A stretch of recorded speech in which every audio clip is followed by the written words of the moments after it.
ઓમ નમો નારાયણ। ગઈકાલે રાત્રે ગુજરાતનું રત્ન એવા માયાભાઈ આહિરની તબિયત લથડી।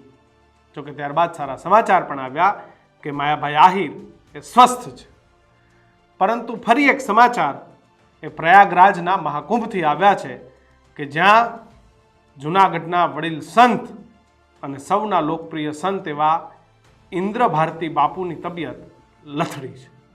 નમસ્કાર, આપ જોઈ રહ્યા છો ન્યૂઝ રૂમ, હું કિશન। આખો વિડીયો જોતા પહેલા એક વખત અમારી ન્યૂઝ ચેનલ ન્યૂઝ રૂમને આપ સબસ્ક્રાઇબ કરી લેજો। મહાકુંભમાં લાખો, હજારો, કરોડો શ્રદ્ધાળુઓ એ જઈ રહ્યા છે। મહાકુંભમાં આપણે જે સમાચારોને નથી માનવા તૈયાર એવા ખરાબ સમાચારો પણ આવી રહ્યા છે। ક્યાંક આગ લાગી રહી છે, ક્યાંક ભગદડ મચી રહી છે, ક્યાંક લોકોની તબિયત પણ લથડી રહી છે, પરંતુ આ તમામની વચ્ચે સારી બાબત એ છે કે સનાતનનો આ મહાકુંભ એ દેશ અને દુનિયામાં ચર્ચાનો વિષય છે। પરંતુ આ તમામની વચ્ચે જૂનાગઢના વડીલ સંત, સૌના આદરણીય મોભી એવા ઇન્દ્ર ભારતી બાપુની તબિયત લથડી છે। ઇન્દ્ર ભારતી બાપુ એ છેલ્લા 1.5-2 મહિના કરતાં પણ વધારે સમયથી સતત મહાકુંભની અંદર ગુજરાત અને ગુજરાત બહારથી આવતા લોકોની સતત સેવા કરી રહ્યા છે, ભંડારો કરી રહ્યા છે। સતત ઇન્દ્ર ભારતી બાપુએ મહાકુંભમાં સેવા અર્પણ કરી અને કોઈ પણ જગ્યાએ કોઈ જ સમસ્યા ઊભી ન થાય તેનું બરોબર ધ્યાન રાખી રહ્યા છે। અખાડાઓની અંદર જે મિત્રતા છે એ બની રહે, સંબંધો સચવાયેલા રહે, તેના માટે પણ ઇન્દ્ર ભારતી બાપુ એ આખા મહાકુંભની અંદર હંમેશા ચર્ચામાં જોવા મળ્યા છે। પરંતુ સતત ભાગદોડ, સતત સ્નાન, સતત જે મોટા નેતાઓ, તેમના અનુયાયીઓ તમામ આવતા હોય એમની સેવા અને ત્યાં મહાકુંભની અંદર ઠંડી, આ તમામના કારણે ઇન્દ્ર ભારતી બાપુની તબિયત લથડી છે। અમારી સાથે તેમની ટેલિફોનિક વાતચીત તો નથી થઈ શકી, કારણ કે એમને સતત ઉધરસ છે, બોલવામાં થોડીક તકલીફ છે અને તેમની તબિયત લથડતા ત્યાંની જે ખાનગી હોસ્પિટલ છે ત્યાં તેમને તાત્કાલિક સારવાર માટે પણ લઈ જવામાં આવ્યા હતા।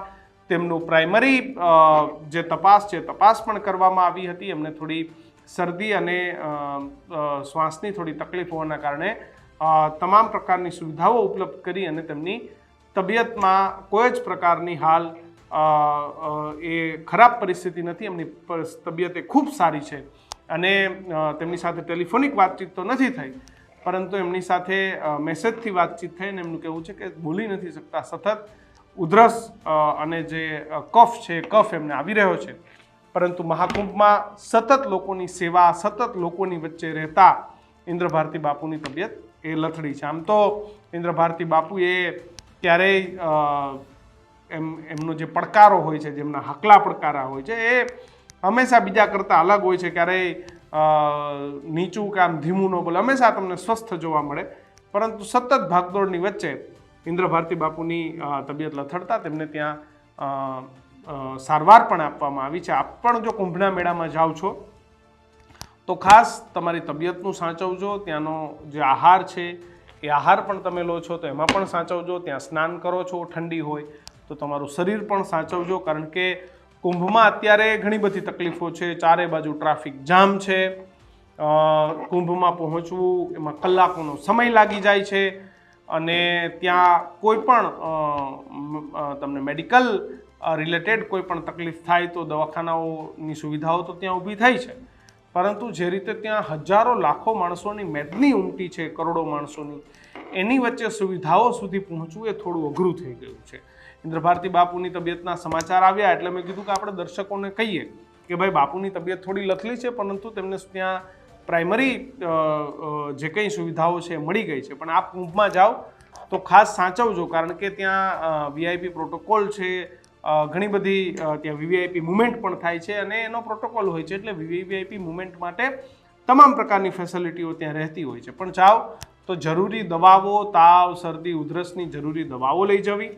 તમને કંઈ મેડિકલ હિસ્ટ્રી છે તો એ મેડિકલ હિસ્ટ્રીના અનુસાર ડૉક્ટરનો એકવાર સંપર્ક કરી અને ત્યારબાદ જ જવું, કારણ કે ત્યાંની જે પરિસ્થિતિ છે અત્યારે થોડી અલગ છે। બેકાબૂ તો ન કહી શકાય, કાબૂમાં છે, પણ ભીડ ખૂબ મોટી ઉમટી છે। મધ્યપ્રદેશથી તો રસ્તાઓ બંધ કરવાની પરિસ્થિતિ આવી છે પરંતુ માયાભાઈ આહિરની તબિયત લથડી અને ઇન્દ્ર ભારતી બાપુની પણ તબિયત લથડી છે, પણ બંનેની અત્યારે જે તેમનું સ્વાસ્થ્ય છે કંટ્રોલમાં છે. આપણે આશા રાખીએ કે આપણા ગુજરાતના સંત અને આપણા કલાકારે બંને સાજા થઈને ફરી આપની સૌની વચ્ચે આવી જાય. પણ આપ કુંભમાં જાઓ છો તો તબિયતનું ખાસ ધ્યાન રાખજો. આપ સૌના સારા સ્વાસ્થ્ય માટે ન્યૂઝરૂમ પ્રાર્થના કરે છે. મહાકુંભમાં જાઓ, પરંતુ જે ભીડ ત્યાં ઉમટે છે, આજે મેં જોયું કે એક રેલવેની અંદર કાચ લોકો તોડતા હતા, તો આવી બધી પ્રવૃત્તિ ન થાય ખૂબ જરૂરી છે, કારણ કે સનાતનની સાથે આપણા જીવની પણ જરૂરિયાત ઘણી છે. તો આશા રાખીએ કે તમામ લોકો સ્વસ્થ રહે અને ઇન્દ્ર ભારતી બાપુ જલ્દી સ્વસ્થ થઈને ફરી આપ સૌની વચ્ચે સેવામાં આવી જાય જ પ્રાર્થના. જોતા રહેજો ન્યૂઝરૂમ. જય સનાતન, જય ગિરનાર.